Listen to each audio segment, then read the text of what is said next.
विश्व गुरु के घोष पर हर्षोल्लास व कटाक्ष का सिलसिला देश के भीतर और विदेश में बसी भारतीय बिरादरी के बीच तो खूब चला है।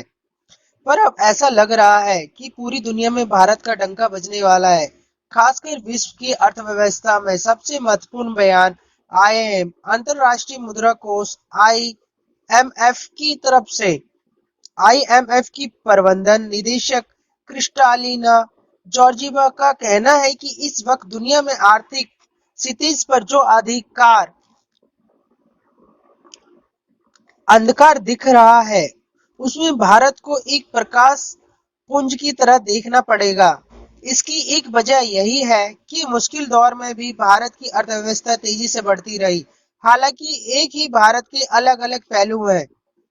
एक पहलू यह भी है जो ताजा ग्लोबल हंगर इंडेक्स 2022 के आंकड़े दिखाने की कोशिश कर रहे हैं। भारत छठे पायदान नीचे खिसककर 121 देशों में 107वें स्थान पर पहुंच गया है।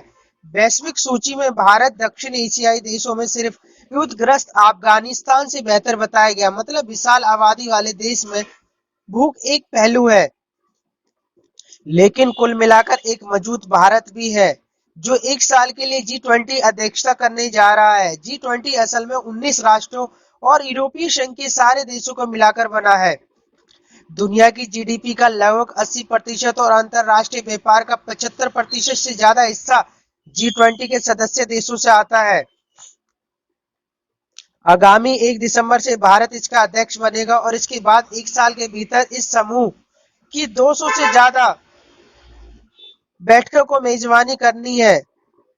क्रिस्टालिना जॉर्जीवा का कहना है कि जिस वक्त भारत इस संगठन का नेतृत्व संभालने जा रहा है, वह बहुत मजबूत स्थिति में है और यह तय है कि इसके बाद भारत पूरी दुनिया पर छाप छोड़ेगा। जॉर्जीवा ही नहीं, आईएमएफ की मुख्य अर्थशास्त्री पियरे ओलिवियर गोरचिन्स का भी कहना है कि जिस वक्त दुनिया पर मंदी का खतरा मंडरा रहा है, भारत की तेज चमक तारीफी की काबिल है। हालांकि पिछले हफ्ते आईएमएफ ने भारत की जीडीपी ग्रोथ का अनुमान घटा दिया, पर यह भी बताया गया कि भारत दुनिया में सबसे तेज रफ्तार से बढ़ेगा। आईएमएफ ने 2021 में भारत की जीडीपी ग्रोथ की रफ्तार 8.7% के मुकाबले 2022 में 6.8% रहने का अनुमान लगाया है। उधर 2022-2023 के लिए उसे लगता है कि भारत की जीडीपी में 6.1% की बढ़त होगी, जबकि जनवरी में उसका अनुमान 8.2% था, जो जून में घटाकर 7.4% कर दिया गया था। फिर भी यह काफी है क्योंकि इसी दौरान चीन में 4.4%, अमेरिका में 1% और जापान में 1.6%, यूरोपीय देशों में 0.5% और ब्रिटेन में महज 0.3% का अनुमान है। संभवतः यह भी एक बड़ी वजह है कि दुनिया को भारत में बड़ी उम्मीद दिख रही है और आईएमएफ की बयान पर उम्मीद की अभिव्यक्ति माने जा रहे भारत की अर्थव्यवस्था भले ही अभी 3.5 ट्रिलियन डॉलर के करीब हो, पर इसकी विशाल आबादी, आगे बढ़ता मध्य वर्ग और तेजी से फैलता बाजार पूरी दुनिया को बड़ी संभावना की तरह देखता है। कारों व महंगे मोबाइल फोन की बिक्री के आंकड़े और ऑनलाइन खरीद बिक्री या डिजिटल लेन देन की रफ्तार व आकार दुनिया के अनेक देशों को हैरान कर देते हैं।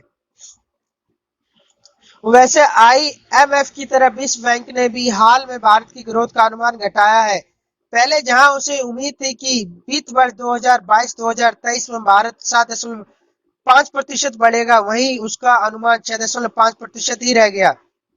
दक्षिण एशिया पर अपनी द्विवार्षिक रिपोर्ट में उसने कहा कि अनिश्चितता और कर्ज महंगा होने की वजह से भारत में निजी क्षेत्र का निवेश मंदा रहने का डर है।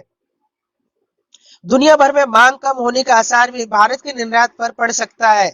इन सबके बावजूद आईएमएफ की तरफ से यह अनुमान साफ है कि भारत 2027-2028 तक दुनिया की तीसरी सबसे बड़ी अर्थव्यवस्था बन जाएगा। हालांकि 2025 तक भारत को 5 ट्रिलियन डॉलर की अर्थव्यवस्था बनाने का सपना 2025-2026 में भी पूरा हो सकता मुश्किल दिखता है, लेकिन साल 2027-2028 में भारत की जीडीपी 5.36 ट्रिलियन डॉलर पर पहुंचने की उम्मीद है।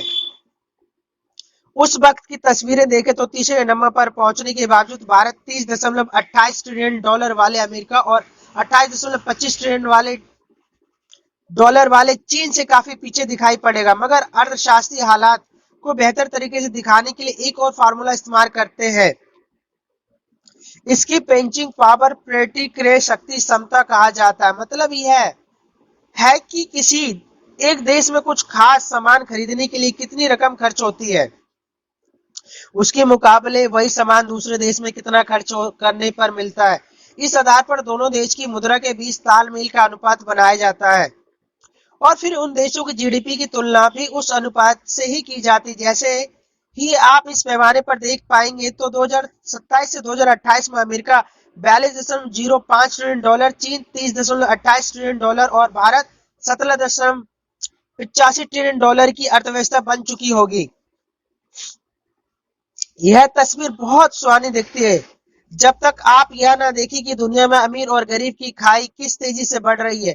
पिछले ही हफ्ते विश्व बैंक ने चेतावनी दी कि 2030 तक दुनिया के नक्शे गरीबी मिटा देने का काम अपने लक्ष्य से बहुत दूर है। उसकी ताजा अनुमान के मुताबिक 2022 के अंत तक दुनिया में 68.5 करोड़ लोग बेहद गरीब होंगे। हाल ही में आई एक रिपोर्ट बताती है कि दुनिया में गरीबी की चपेट में फंसे लोगों में 80% भारत में है।